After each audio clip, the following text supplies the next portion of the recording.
Hello and welcome to Simi's Kitchen Diaries. As you all know, Christmas is around the corner and I'm going to prepare recipes related to the season all through this month.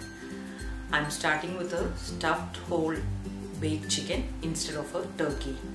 Middle Eastകളിലെ ഈറ്ററികളിൽ ധാരാളമായി കണ്ടുവരുന്ന ഒരു ഡിഷാണ് grilled whole chicken. തനി മലയാളിയുടെ ഭാഷയിൽ പറഞ്ഞാൽ ഒരു കറങ്ങുന്ന കോഴി അല്ലെങ്കിൽ നരകത്തിലെ കോഴി. So here's my version of stuffed baked whole chicken, which is a healthy preparation with minimum carbs and easy to plate up. Do try this out and let me know your comments and feedback. Baked chicken marination വേണ്ട സാധനങ്ങൾ whole chicken with skin, garlic, nutmeg, cardamom, cumin, clove, cinnamon, tomato puree, lemon, cranberry and boiled couscous. പിന്നെ bake ചെയ്യണതിൻ്റെ കൂട്ടത്തിൽ vegetables add ചെയ്യും. അതിനുവേണ്ടി mushroom, brinjal, pomegranate, orange plus for the gravy cranberry juice and orange juice. മാരിനേഡിന് വേണ്ടിയിട്ട് ഈ dry whole spices എല്ലാം കൂടി നമ്മൾ പൗഡർ ചെയ്യും.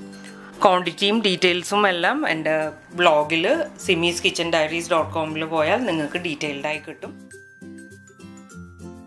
ഒന്നിൻ്റെയും ഡിസ്റ്റിങ്ക്റ്റ് ഫ്ലേവർ വരാൻ പാടില്ല. എല്ലാം കൂടി പൗഡർ ചെയ്ത് കഴിയുമ്പോൾ ഒരു ഫ്ലേവറും എടുത്ത് നിൽക്കാൻ പാടില്ല. ഇതിൻ്റെ കൂട്ടത്തിൽ pinch of chilli powder and turmeric powder. ഇതാണ് നമ്മുടെ പൗഡേർഡ് ഹോൾ സ്പൈസസ്. ഇതാണ് ചിക്കൻ്റെ മെയിൻ മാരിനേഡ്. ഇനി നമുക്ക് ചിക്കൻ മാരിനേറ്റ് ചെയ്യാം. മാരിനേഡിന് crushed garlic, powdered spices, olive oil, salt, a bit of vinegar and lime juice, tomato puree. ഇതെല്ലാം നല്ലോണം മിക്സ് ചെയ്തിട്ട് നമ്മൾ പ്രിക്ക് ചെയ്ത ചിക്കന്മ ഈ മാരിനേഡ് നല്ലോണം പുരട്ടി ഒരു മിനിമം ഒരു 3 hours വെക്കണം. ഈ ഗാർലിക് എല്ലാം ചിക്കൻ്റെ ഉള്ളിൽ പോപ്പൻ ചെയ്ത് വെച്ചാൽ മതി. എന്നിട്ട് മാരിനേഡ് ശരിക്കും പുരട്ടി 3 മണിക്കൂർ മിനിമം ഫ്രിഡ്ജിൽ വെക്കണത്. ഞാൻ എന്താ ചെയ്യാറെന്ന് വെച്ചാൽ ഉച്ചക്കൽക്കാണെങ്കിൽ രാത്രി മാരിനേറ്റ് ചെയ്ത് ഫ്രിഡ്ജിൽ ഓവർനൈറ്റ് വെക്കും. രാത്രിക്കൽക്കാണെങ്കിൽ രാവിലെ മാരിനേറ്റ് ചെയ്തിട്ട് വൈകുന്നേരം ബേക്ക് ചെയ്യണതിൻ്റെ ഒരു അരമണിക്കൂർ മുമ്പ് എടുത്ത് പുറത്ത് വെച്ചിട്ട് ബേക്ക് ചെയ്യും. അപ്പോൾ എന്ന് വെച്ചാൽ കൂടുതൽ സമയം ഇരിക്കുന്തോറും ചിക്കൻ ടെൻഡറായി എല്ലാ സ്പൈസസും മസാല എല്ലാം പിടിച്ച് നല്ല ടേസ്റ്റി ആയിട്ട് വരും. ഇത് മാരിനേറ്റ് ചെയ്ത ചിക്കൻ നമുക്ക് ഫ്രിഡ്ജിൽ വെക്കാം. ചിക്കൻ നമ്മൾ ചെറുതായിട്ടൊന്ന് സ്റ്റഫ് ചെയ്യുന്നുണ്ട്. ഒരു ട്വിസ്റ്റ് വരട്ടെ എന്ന് വിചാരിച്ചിട്ട് ബോയിൽഡ് കുസ്കുസ്, ക്രാൻബെറി. മധുരം നമ്മളൊന്നും അധികം പ്രിഫർ ചെയ്യാത്ത കാരണം ഞാൻ ഡ്രൈഡ് ക്രാൻബെറീസ്, ഫ്രഷ് ഇവിടെ കിട്ടില്ല, അതുകൊണ്ട് ഡ്രൈഡ് ക്രാൻബെറീസ് ആണ് യൂസ് ചെയ്തിരുന്നത്. കുറച്ച് പിസ്ത ആൻഡ് ആമണ്ട്സ്. ഇതെല്ലാം കൂടി ഒന്ന് മിക്സ് ചെയ്തിട്ട് ഞാനതിൽ സോൾട്ട് ചേർത്തിട്ടില്ല. കാരണം ചിക്കൻ എപ്പോഴും ഞാനൊരിത്തിരി salt on the high side ആണ് ഇടാറ്. എന്നിട്ട് ഫൈനലി നമുക്കിതിൽ കുറച്ച് പോമിഗ്രാനൈറ്റ് ആഡ് ചെയ്യാം. ഇത് ഓവർനൈറ്റ് വെച്ചിട്ടുണ്ടായിരുന്നു സ്റ്റഫിംഗ് ആണിത്. ഇതിൻ്റെയൊക്കെ അഡ്വാൻറ്റേജ് എന്താണെന്ന് വെച്ചാൽ കാർബ് ഫ്രീ ആണ്. മിനിമം കാർബ്സ് വെച്ചിട്ടാണ് നമ്മൾ ഇത് ചെയ്യണത്. പിന്നെ കുക്കിങ്ങിന് വളരെ എളുപ്പമാണ്. നമ്മളുടെ ഇന്ത്യൻ ടൈപ്പ് കുക്കിങ്ങിന് എടുക്കുന്ന സമയമൊന്നും എടുക്കില്ല അതിന്.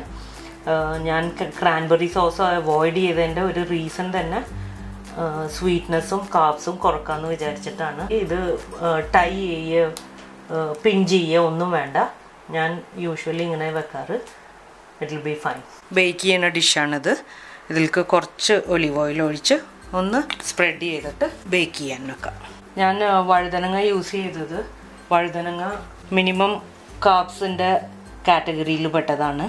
ഒരു ഹെൽത്തി കംപ്ലീറ്റ് മീലാവും. അപ്പോൾ ഇതിൻ്റെ കൂടെ യൂഷ്വലി ഞാൻ ഒരു റൈസാണ് ഉണ്ടാക്കാറ്. പക്ഷേ ഇതേ കൂട്ട് കാലറി നോക്കണവർക്ക് അത് അവോയ്ഡ് ചെയ്യുക. ബിക്കോസ് ഇതിൽ എല്ലാ വെജിറ്റബിൾസും ചിക്കനും സ്റ്റഫിങ്ങും ഒക്കെ ഉള്ള കാരണം it will be a whole meal. ഇതിൻ്റെ മുകളിൽ നമ്മളുടെ സ്റ്റഫ്ഡ് മാരിനേറ്റഡ് ചിക്കൻ, ആ മസാല ഉള്ളത്, ആ മാരിനേഡ് നമുക്ക് വെജിറ്റബിൾസുമിലൊക്കെ കുറേശ്ശെ ആക്കി കൊടുക്കാം. ഇവിടെ മിഡിൽ ഈസ്റ്റിലൊക്കെ ഹോൾ ഗ്രിൽ ചിക്കൻ കിട്ടും. അതൊരു ഓൾ ടൈം ഫേവറേറ്റ് ആണ്. അപ്പോൾ കഴിച്ചു കഴിഞ്ഞപ്പോൾ എനിക്ക് തോന്നി ഒന്ന് ട്രൈ ചെയ്ത് നോക്കാമെന്ന്. അങ്ങനെ എൻ്റേതായ ആ ടേസ്റ്റ് വെച്ചിട്ട് ഞാൻ ട്രൈ ചെയ്ത് നോക്കിയതാണ്. ഓൾമോസ്റ്റ് അതേ കൂട്ടൊക്കെ തന്നെ ആയി വന്ന്. നമ്മുടെ മഷ്റൂംസ് സ്പ്രെഡ് ചെയ്തിടാം നമുക്ക്. Finally orange. ഇതിൻ്റെ ടാഞ്ചിനെസ്സും ആ ജ്യൂസും എല്ലാം ഇറങ്ങി ഒരു സ്പെഷ്യൽ ഫ്ലേവർ ആൻഡ് സ്മെല്ല് വരും. നമ്മൾ ചിക്കൻ 220 ഡിഗ്രി സെൻറ്റിഗ്രേഡിൽ ഒരു 10 മിനിറ്റ് ഓവൻ പ്രീ ഹീറ്റ് ചെയ്തിട്ട് അതിലോട്ട് വെക്കും. ഏകദേശം ഒരു 1-1.5 hours എടുക്കും ഫുള്ളായിട്ട് ബേക്ക് ചെയ്ത് ഗോൾഡൻ കളറായി വരാൻ. ഇടയിൽ നമ്മൾ ഒരു ഹാഫ് ബേക്ക്ഡ് ആകുമ്പോൾ അതിൻ്റെ ഗ്രേവിയൊക്കെ എടുത്ത് നമുക്കൊന്ന് കാരമലൈസ് ചെയ്ത് cranberry juice and orange juice mix ചെയ്ത് അതിൻ്റെ സോസ് ഉണ്ടാക്കി വെക്കാം. നമ്മളുടെ ബേക്ക് ചിക്കന് വേണ്ട റൈസിന് പ്രത്യേകിച്ചൊന്നും വേണ്ട. 1/2 hour സോക്ക് ചെയ്ത് വെച്ച ബാസ്മതി റൈസാണിത്.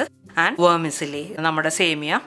ഇത് രണ്ടും രണ്ടും സോട്ട് ചെയ്തിട്ട് കുറച്ച് ഗീയോ ബട്ടറോ അല്ലെങ്കിൽ if you prefer oil use ചെയ്യുക. എന്നിട്ട് വേറെ ഒന്നുമില്ല, കുറച്ച് സോൾട്ടും 2 കാർഡമം വേണമെങ്കിൽ ഇടാം and bit of rows water plus ഒരു ചെറിയ ഒരു ഫ്ലേവറിനും കൂടി ഒരു ഇത്തിരി കണ്ടൻസ് മിൽക്ക് ഇതിൽ ഒഴിക്കുന്നുണ്ട്. ഇത് നിങ്ങൾക്ക് എന്ത് റൈസ് ഉണ്ടാക്കുമ്പോഴും ഇത് ചെയ്യാം. ഇത് മിഡിൽ ഈസ്റ്റിലൊക്കെ കണ്ടുവരുന്ന ഒരു റൈസാണ്. വേറെ എവിടെ ഞാൻ കണ്ടിട്ടില്ല അങ്ങനെ. ഇപ്പോൾ മിഡിൽ ഈസ്റ്റിലും എനിക്ക് തോന്നുന്ന സർട്ടൻ ഏരിയാസിലും മാത്രമേ ഈ റൈസ് പ്രിപ്പയർ ചെയ്യാറുള്ളൂ എന്ന് തോന്നുന്നുണ്ട്. നമ്മുടെ സോസ് ബോയിൽ ചെയ്ത് ഹാഫായി റെഡ്യൂസായി വരുന്നുണ്ട്. Cranberry juice, orange juice and chicken stock വെച്ചാണ് ഒന്നും കൂടി തിക്കാക്കുക. ഇത് ഞാൻ തിക്കാക്കണം, ഇത്രയും ഗ്രേവി കൂടുതൽ വേണമെന്നുണ്ടെങ്കിൽ you can add cornflour or all purpose flower. Okay, അപ്പോൾ നമ്മുടെ റൈസ് റെഡി ആയിട്ടുണ്ട്. ഇനി ഇതിലേക്ക് റോസ് വാട്ടർ ഒഴിച്ചിട്ട് മിക്സ് ചെയ്യാം. റൈസ് ഹാഫ് കുക്ക്ഡ് ആയപ്പോൾ നമ്മൾ സേമിയ മിക്സ് ചെയ്ത് ചേർത്ത് ഇപ്പോൾ എല്ലാം കുക്ക്ഡ് ആയിട്ടുണ്ട്. നമ്മളുടെ റൈസ് റെഡിയായി. ഞാനത് ചിക്കൻ ബേക്ക് ചെയ്ത് അതിലേക്ക് എടുത്ത് വെച്ച് നമ്മളുടെ വെജിറ്റബിൾസ്, അതായത് ബ്രിഞ്ചോൾ, ഓറഞ്ച്, മഷ്റൂം എല്ലാം നമുക്ക് ഇതിട്ട് ആൻഡ് ഫൈനലി നമ്മൾ സോസ് വെച്ചു. കുറച്ച് and your chicken is ready to serve and enjoy your evening.